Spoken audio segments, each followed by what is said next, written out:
Apliquemos fuerzas sobre este grupo de alimentos y miremos qué pasa con su forma. Una pastilla de chocolate, una gomita en forma de gusano, mermelada, aceite de cocina y agua. Primero apliquemos una fuerza en dirección vertical hacia abajo. Sujeto la pastilla con mi dedo gordo y con el índice le aplico una fuerza vertical hacia abajo. ¿Qué pasa con la forma? Repitámoslo con la gomita en forma de gusano.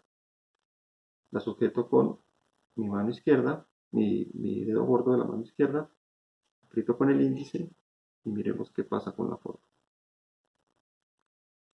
Soltamos y aplicamos nuevamente. Y hagámoslo ahora con la mermelada. Sujeto con mi dedo gordo, aprieto con el índice y miren lo que pasa. Lavo la mano un segundo y continúo con los otros. El aceite de cocina y el agua. ¿Qué va a pasar si trato de poner el aceite de cocina y el agua aquí en mi dedo gordo? ¿Qué se imaginan ustedes? No lo voy a poder contener, ¿cierto? No lo voy a poder contener. Va a fluir, va a derramarse, ¿no? No se me escapará de mis manos, no lo podré contener. De manera que quizá vale mejor la pena hacer otro tipo de experimentos con estos materiales para aplicar una fuerza y mirar qué pasa con la forma. Puede ser un experimento de este estilo, ¿no? ¿Qué pasa con la forma del aceite cuando hago este experimento? Y similar con el agua, ¿no? Le aplico una fuerza y miro qué pasa con la forma. ¿Qué pasa con la forma final?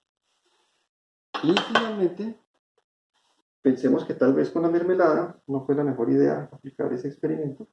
Quizá hubiera tenido mucho más sentido tomar una tostada, poner la mermelada en la tostada y no hacerle una fuerza vertical hacia abajo, sino horizontal hacia mi izquierda, ¿no? Para lograr esparcir la mermelada por toda la tostada, como decía nuestro ministro de Hacienda. Bueno, ¿qué tienen que ver todos estos experimentos con nuestro tema de esta semana del curso? Ley de la viscosidad de Newton unidimensional y viscosidad, y por qué estos diferentes comportamientos de estos materiales cuando los sometía a diferentes fuerzas. Bueno, pues todo eso lo vamos a ver en la parte restante de este video.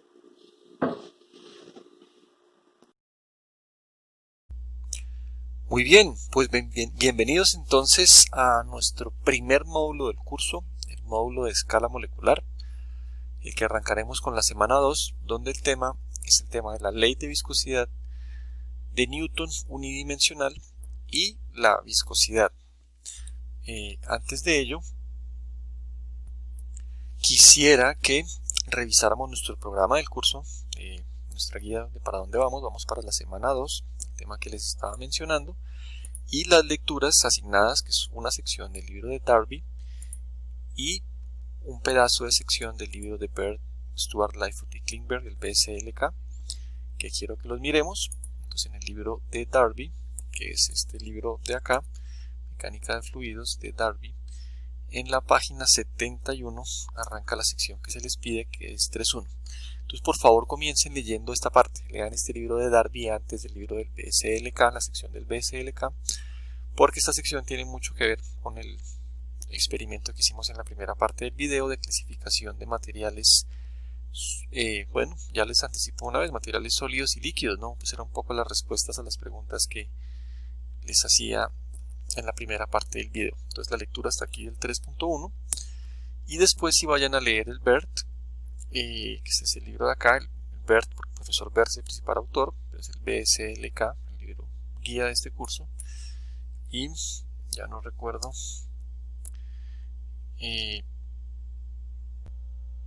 bueno, es acá, en esta página 18 de mi PDF, la sección 1.2. Molecular Momentum Flux Tensor y Newton's Law. Ahí donde tienen que leer. Esta sección va a ser un poquito más complicada de leer, entre otras porque el libro hace alusión a una segunda característica que tiene en la cantidad física esfuerzo cortante, que es el flux molecular de momentum. Entonces de pronto no va a ser tan fácil entender esa parte, pero igual léanlo y lo terminaremos de complementar pues en la clase del martes y lo que se alcance a ver este video. Decía que es hasta el ejemplo 1.2.1, ejemplo 1.2.1 incluido, que es entonces este ejemplo, léanlo. Y también por favor lean el enunciado que se activa, el enunciado del proyecto que se activa al tiempo de este video, y pues también les guía mucho la lectura, porque entonces yo, ¿para qué leo todo esto? ¿Para qué miro el video? Bueno, en parte porque me tengo que preparar para resolver el proyecto y la primera entrega del proyecto, para la cual tienen una semana. Bueno, y volviendo a nuestros libros, el libro de Derby y el libro de BERT, en las secciones que les he pedido leer, el BERT del BSLK, básicamente hace un mismo análisis y es ver cómo se deforma, cómo cambia su forma un fluido, en el caso del BSLK, o un fluido, un sólido, en el caso de Derby, que se encuentra sometido a una acción de una fuerza entre dos placas, ¿no? Dos placas, aquí mi material que estoy analizando, la placa de abajo quieta, la placa de arriba que se mueve, en el caso del libro de Derby, y es básicamente el experimento que hizo Newton. La presentación o la promulgación de la ley de la viscosidad de Newton tuvo que ver con este experimento, pues que específicamente lo realizó Newton. Y este experimento de Newton tiene que ver con los experimentos que hicimos al inicio de este video.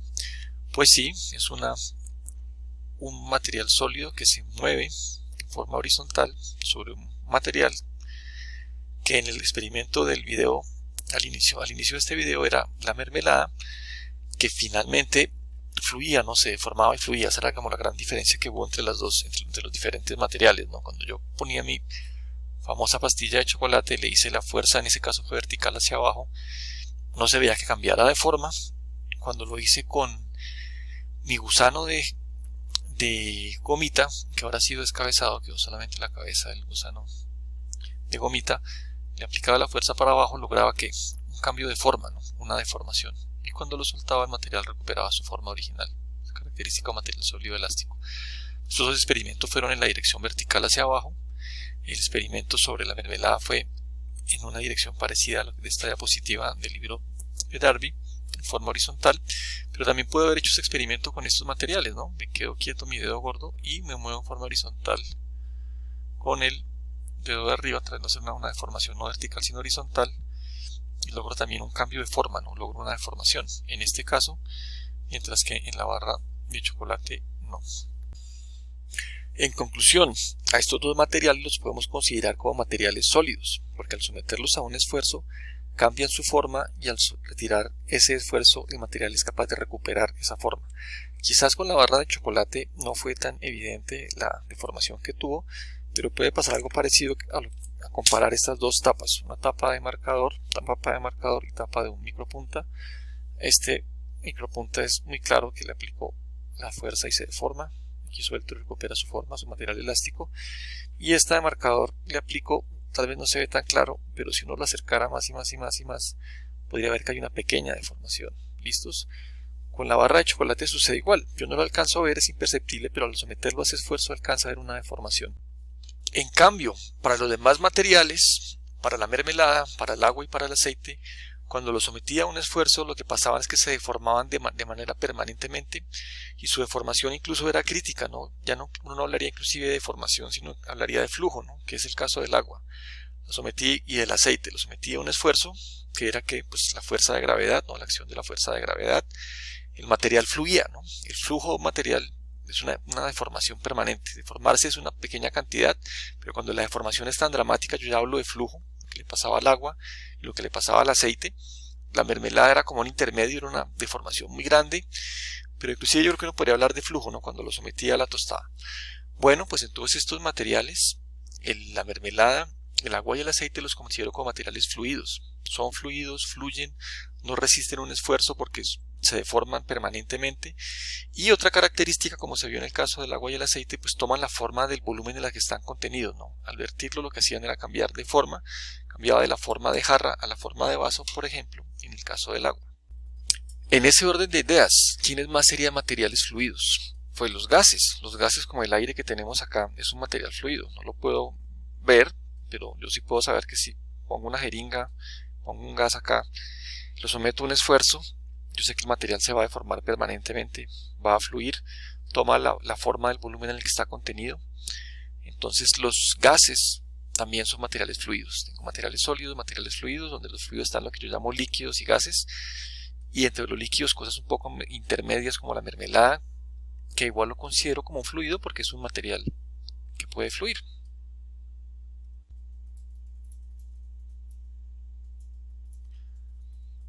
Bueno, entonces nos podemos ya adentrar un poco más en los detalles de las definiciones y análisis que hacen los libros. Tanto el libro de Darby como el libro de Bert hacen este mismo experimento. Una diferencia es que el libro de Darby considera que puede haber materiales sólidos ahí incluidos, y el libro del BSLK se queda únicamente por el lado de los fluidos. Vamos a darle prioridad a la parte de los fluidos. Vamos a quedar ahí con la definición del experimento del BSLK, que aquí lo tenemos. Y la otra característica interesante del experimento que hacen es que utilizan la fuerza en únicamente una dirección, por eso hablamos de unidimensional, y además es una dimensión horizontal, ¿no? Ese tipo de fuerza horizontal aplicado sobre un área, lo que llamamos un esfuerzo cortante. Una cosa es hacer una fuerza de compresión, como ya sea con la mermelada, o una fuerza de tensión, la mermelada al inicio, y otra fuerza es hacer un esfuerzo cortante, ¿no? Que es paralelo al plano de aplicación. El plano de aplicación que era la tostada, y paralelo a ese plano de la tostada yo hacía la fuerza. Ese tipo de esfuerzo lo llamo esfuerzo cortante asociado a la dirección. Bueno, y entonces, ¿cuál fue el experimento de Newton? De nuevo, colocar el material, en este caso ya un fluido, entre dos placas inicialmente quietas, comenzar a mover la placa de abajo. Al hacerlo comienza a haber una transferencia de velocidades, de momentum, ¿no? Hago una fuerza en la placa de abajo. Esa placa de abajo hace mover la primera capa de fluido, como se puede ver acá, y esa primera capa de fluido va moviendo las siguientes capas de fluido, las capas adyacentes, va transfiriendo velocidad, va transfiriendo momentum. Hablamos más bien de momentum que de velocidad, porque el momentum es una cantidad más fundamental, como hemos visto. Entonces, a través de ese transporte de momentum, que para este diagrama va en la dirección Y, es un transporte de X momentum, ¿cierto? Porque la fuerza está en la dirección X, la velocidad de la placa está en la dirección X, el fluido se comienza a mover en la dirección X, o sea que es un X momentum que se va transfiriendo a lo largo de Y, hasta que llega un momento en que esa penetración de momentum alcanza la placa de arriba y llegamos finalmente a una condición de estado estacionario. La placa de arriba está quieta, la tengo sometida de alguna manera para que no se pueda mover. Muevo la placa de abajo y la de arriba está quieta. En el caso de Darby, bueno, es al revés, muevo la de arriba, está quieta, la de abajo, pues básicamente análogo al experimento. Lo clave es que la de arriba no se puede mover y ese fluido que está pegado a esa capa de arriba tampoco se puede mover. Entonces se forma un perfil de velocidad que después veremos que es lineal. Es un perfil de velocidad, una distribución de velocidad. ¿Cuál? La componente X de la velocidad. La velocidad es una cantidad vectorial, pero aquí solamente hay miro una componente de velocidad, en este caso la única que existe, que es Bx, en la cual es una función de Y. ¿Y cuál fue la pregunta que se hizo Newton en este experimento? Bueno, Newton se hizo la pregunta de cuánto valía esa forma, cuánto la fuerza que tenía que aplicarse, ¿es cierto? Porque aquí estamos aplicando una fuerza. Necesito mantener esa fuerza, una fuerza que va en la dirección X. Tengo que hacer permanentemente para que se mantenga esta condición de estado estacionario, este perfil de velocidad lineal se mantenga ahí. Tengo que mantener una fuerza. Y la pregunta que se hizo Newton es, ¿esta fuerza es proporcional a qué? Este símbolo de acá quiere decir proporcional. Bueno, por un lado es proporcional al área. ¿Cuál área? Ustedes me dicen, ahí yo no veo ningún área. Bueno, pues lo que pasa es que está pintado dos-dimensional, pero realmente estas placas son tridimensionales, no es la placa de abajo que se mueve, la placa de arriba que está quieta, pero son placas. Y pues tienen áreas, ¿no? Esta área acá, esta área de la placa, aquí la hoja representando la placa. Obviamente, entre más grande sea esta área, más fuerza tengo que hacer, ¿cierto? Tendría que hacer cierta fuerza para mantener en movimiento esta placa. Pero si la placa fuera un área muchísimo menor, una cosa muchísimo más pequeñita, me tocaría hacer menos fuerza, ¿no? O si el área fuera muchísimo más grande, me tocaría hacer más fuerza.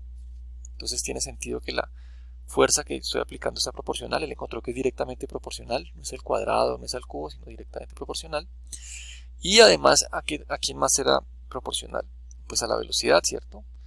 La velocidad con que estoy moviendo la placa, V0 con que se mueve la placa. Pero también encontró que no necesariamente o únicamente es la velocidad, sino que en realidad es la relación entre la velocidad y la separación entre las placas. ¿Listos? Que en este caso la separación entre las placas está denominada en esta figura como Y0. Entonces, no solamente la velocidad 0 acá, sino la separación entre las placas.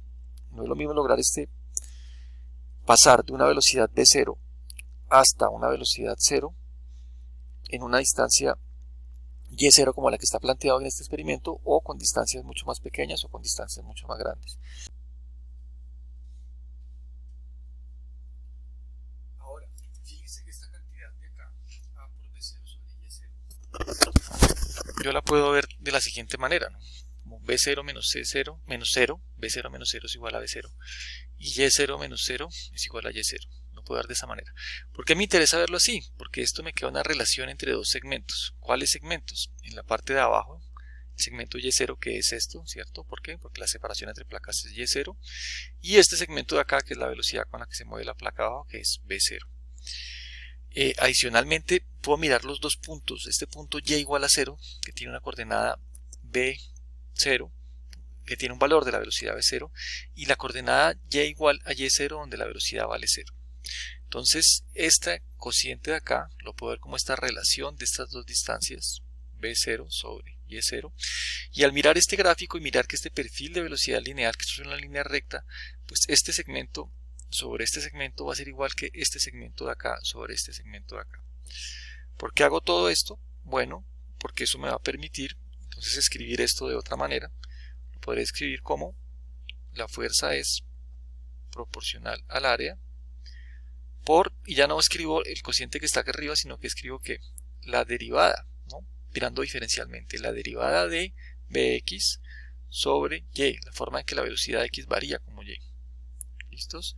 Queriendo decir que, pues tal como lo estaba diciendo ahorita, básicamente tener este segmento grande sobre este va a ser igual que tener este segmento sobre este. Este es un dBx de Y, cuando este segmento de acá es muy pequeñito, cuando lo miro de manera diferencial.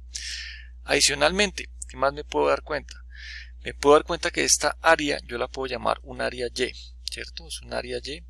¿Por qué puedo llamar esto como un área Y? Porque es bueno nombrar los planos.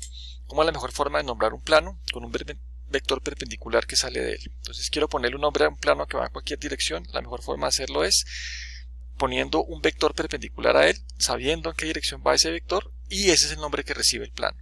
¿Listos? Entonces, para este caso, este plano que sale acá, esta placa que sale de acá, está cortando al eje Y, que tenemos ahí en el dibujo. Por lo tanto, es un área Y, está ubicado en Y. La fuerza ya hemos dicho que era una fuerza X. Listo, yo puedo reorganizar esto, puedo decir que Fx sobre AY es proporcional al dBx de Y. Y fuerza sobre área, esta cantidad fuerza sobre área, pues es lo que hablábamos del esfuerzo, es normalizar la fuerza, dividirla por un área. Y dependiendo si la dirección entre la fuerza y la dirección del área, si son el área va en esta dirección y la fuerza va en esta dirección, pues sería un área perpendicular, normal al área, ¿cierto? Que era el caso del inicio del video, cuando yo hacía así con la barra de chocolate. Pero a veces la fuerza puede ir en una dirección que es más bien tangente al área, ¿no? Que sería el caso de un esfuerzo cortante, que es lo que estamos hablando. En general me da esfuerzo, fuerza sobre área me da esfuerzo. Y particularmente, dependiendo de la orientación, en este caso sería un esfuerzo cortante, que en el libro de Bert le suelen poner a ese esfuerzo la letra tau. ¿Listos? Tau. Y una nomenclatura que me quiera decir para dónde va la fuerza y para dónde va el área. Es una fuerza que va en X, por lo tanto la segunda componente de este tau aquí será X, que se refiere a la dirección de la fuerza o la velocidad, y la primera se refiere al área, a la dirección del área, del plano. ¿Listo? Por eso es un tau de X. Y adicionalmente, yo puedo convertir una proporcionalidad en una igualdad. ¿Cómo? A través de una constante de proporcionalidad. ¿Y cuál es la constante de proporcionalidad en este caso? Bueno, pues una propiedad que depende del material. Justamente vimos al inicio del video, la respuesta es diferente, esa respuesta entre fuerza y deformación, ¿no? Como arrancábamos el video, fuerza y deformación, pero ya lo veo como esfuerzo porque es que hay que normalizar la fuerza. Ya hablaremos más adelante por qué. Y aquí la deformación, como es un fluido que está fluyendo, se está deformando permanentemente, yo miro es cómo varía la velocidad, cómo varía una componente de la velocidad en una dirección perpendicular a ella. Esa relación esfuerzo-deformación pues va a depender del material, de manera que esta constante proporcional aquí tiene que ser una propiedad del material, y en este caso esa propiedad del material es la viscosidad. Muy bien, entonces hemos llegado finalmente a esta expresión que es la ley de Newton de la viscosidad, donde tengo una expresión del esfuerzo cortante en términos de una componente del gradiente de la velocidad. Fíjese que esto es una componente del gradiente de la velocidad. La forma en que la velocidad, la componente x de la velocidad varía con y, es una de las 9 componentes del gradiente de la velocidad que veíamos la clase pasada. Esta ecuación de Newton realmente es una ecuación tensorial, ¿no? 9 componentes del tensor de esfuerzos con 9 componentes del gradiente de la velocidad. Pero como estamos en el mundo unidimensional, viendo esta figura, un flujo de corte unidimensional solamente nos da una componente del gradiente de la velocidad, dándole valor a una componente del tensor de esfuerzos.